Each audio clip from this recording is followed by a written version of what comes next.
yeah, Brighton fans, I get it. It's going to be awkward seeing a Chelsea fan praise your football club because, you know, after the whole thing with Graham Potter. But yeah, no hard feelings whatsoever because I'm going to put our differences aside in this video and give you guys your flowers. And don't worry, there's no hard feelings whatsoever. I'm a massive fan of Evan Ferguson, trust me. So yeah, let's get into this video. So yeah, basically what I'm going to be talking about in this video is just how good Brighton are in terms of how well they're run as a club overall, the football they play, the transfer business they've done over the years, and of course how well Roberto De Zerbi's doing at this moment in time in the short stint he's been Brighton manager for. I mean, he's got them in 8th place currently in the Premier League with ambitions of going higher in the Premier League, and yeah, I think he's done absolutely brilliant in taking the mantle over from Graham Potter, which wasn't a difficult thing because Graham Potter was a very successful manager for Brighton, and yeah, I think he's definitely done the job so far, De Zerbi, and deserves a lot of credit, and that's what I'm going to be giving him in this video. So first of all, just a quick disclaimer before we get into actually giving De Zerbi his praises. I just want to say, even though I'm a Chelsea fan, it may come from a hint of bias because I'm one of the Chelsea fans that does back Graham Potter, believe it or not, they do exist. I'm going to actually try and be as unbiased as possible, and even being unbiased, I do say that I think Graham Potter deserves a lot of credit from Brighton fans and from fans in general, even though he might not get it, especially from Brighton fans, because I know him leaving for Chelsea left a sour taste in a lot of you guys' mouths. But I think he's done an absolutely exceptional job at Brighton, and I think definitely laid the foundations for De Zerbi's success. I think in terms of the style of football they play, in terms of the players that he's developed, in terms of the players he's signed, he's built this overall squad from the ground up, and I think deserves an absolute heap of credit from Brighton fans, whether he gets it or not. But yeah, I think De Zerbi's done very well in terms of taking over that mantle, as I said, and building on that and making them even better offensively, in my personal opinion anyway. I think he's taken them to another level so far, De Zerbi. But I do think Graham Potter deserves a lot of credit for the job and the work he's done at Brighton because yeah, I think he's definitely, you know, put them on the map so far, and I think has laid the foundations for the success of the football club and, you know, the benefits that they are currently reaping at this moment in time. But yeah, now I will give De Zerbi his flowers because, as I said, I think he's taken them up a notch even since he's moved to Brighton from Shakhtar Donetsk. And when he moved from Shakhtar Donetsk and when he got appointed as Brighton manager when Graham Potter headed to Chelsea, a lot of people were kind of like, who the fuck is this guy? But I knew he'd be a success at Brighton, and I know it's easy to say now, but I knew he'd be a success simply, first of all, because Brighton just do not appoint bad managers. They would not make the wrong decision. They're just too well run of a club. They're like the likes of Brentford, etc., who just do not appoint bad managers because, yeah, they are just well run clubs. And secondly, because I'd read a lot about what he'd done at Shakhtar Donetsk. I mean, his hyperactive attacking football,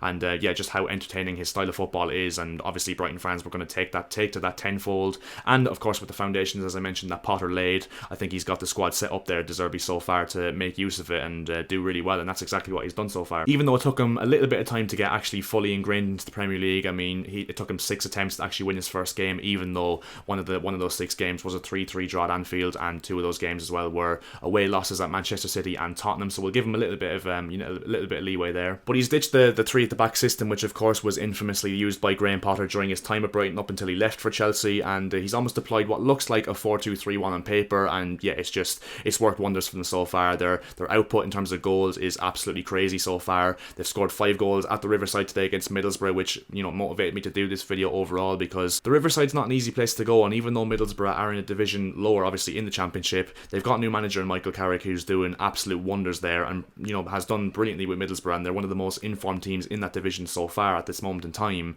I think it's not to be sniffed at, you know, the fact that Brighton go there in the FA Cup without a few of their key players that would normally start in the league and have gone, you know, and put 5 goals past them at Middlesbrough's grounds. That's definitely not to be sniffed at. And ever since that 4-1 win against Chelsea, which I still can't fucking get out of my head, ever since that game they've been absolutely brilliant. They've, you know, won 4 of their last 6 Premier League games. They've knocked Arsenal out of the Carabao Cup at the Emirates Stadium, and of course bet Middlesbrough by 5-1 at the Riverside yesterday to get themselves into the 4th round of the FA Cup. And yeah, playing some very good football with some very good players. I mean, if you go through the team individually, I mean, Robert Sanchez in goal, who is personally one of the ones I think would be suitable for Chelsea going forward in the long term as a goalkeeper. I know Brighton fans are going to be pissed off at me just, you know, trying to poach all your players like we poached Graham Potter and Marco Cucurella and a few of the background team at Brighton as well. But I'm just, you know, take it as a compliment. I'm saying that I would like your goalkeeper to represent my club at the elite level of football. I mean, it is a compliment, and if anything, it shows how far Brighton have come as a football club over the years. But yeah, I think Sanchez not only is a very decent shot stopper, but I think is absolutely brilliant on the ball, which is, you know, a criteria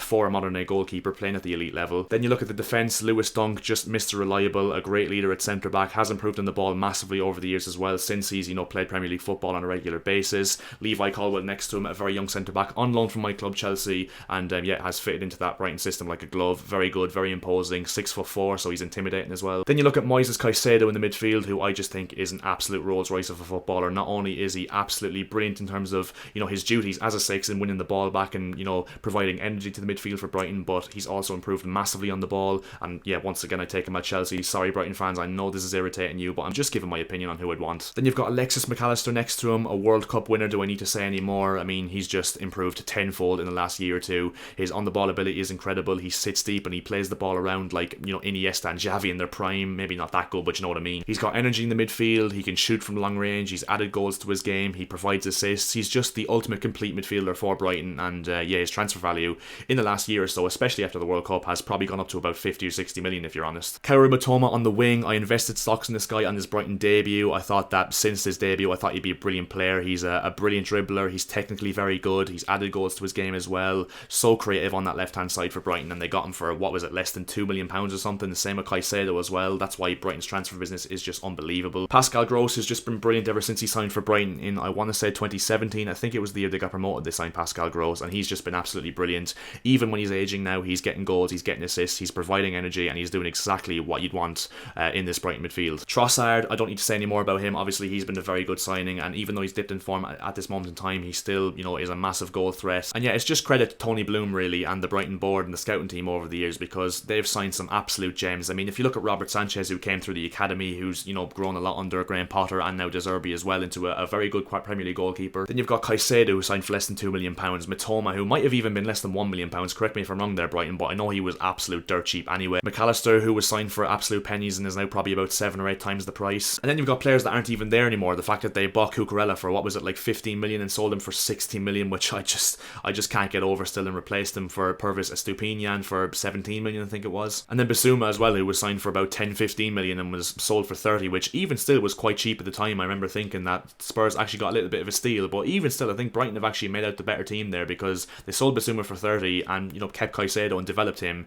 for £2 million, and he's arguably a better player than Bissouma. So yeah, I think the Brighton scouting team and recruitment team deserves absolutely massive credit. They're just one of those teams that are just incredibly well run, and as a Chelsea fan, it makes me very envious, because we tend to just splash money on pretty much anyone, and it's got us in a mess where we're in transition after spending like 500 million in the last 3 transfer windows. So, and yeah, where does it leave Brighton between now and the end of the season? Obviously, we're only halfway through the season and they're currently 8th in the Premier League table, and yeah, after a 9th place finish last season, they're in dizzy heights this season, Brighton, and who's to say they can't even go even further in the Premier League? I mean, they've got nothing to lose really. They're a team playing with confidence and style and freedom. Who's to say they couldn't even get into the Conference League this season, or the Europa League even, to be even more ambitious? There's absolutely no evidence to suggest that that can't happen. And even though Chelsea fans and Brighton fans don't really see eye to eye, especially after the Graham Potter incident, I mean, I can't believe Chelsea fans are beefing with Brighton fans. Is that really what we've come to as a club? But yeah, I can respect Brighton and I can appreciate them, and I actually do like them as a football team. I think they're very exciting to watch, and I would like to see them do well and actually see them finish, you know, 7th or 8th, because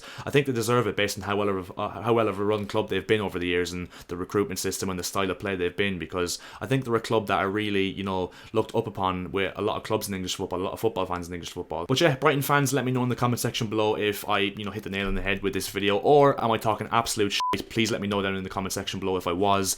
And yeah, like the video if you did enjoy it. It'd be massively appreciated in terms of growing this channel, as well as subscribing would be as well. Subscribe to the channel. We're looking to hit 1.8k subscribers as soon as we possibly can, and I'll see you guys in my next video, and yeah, see ya.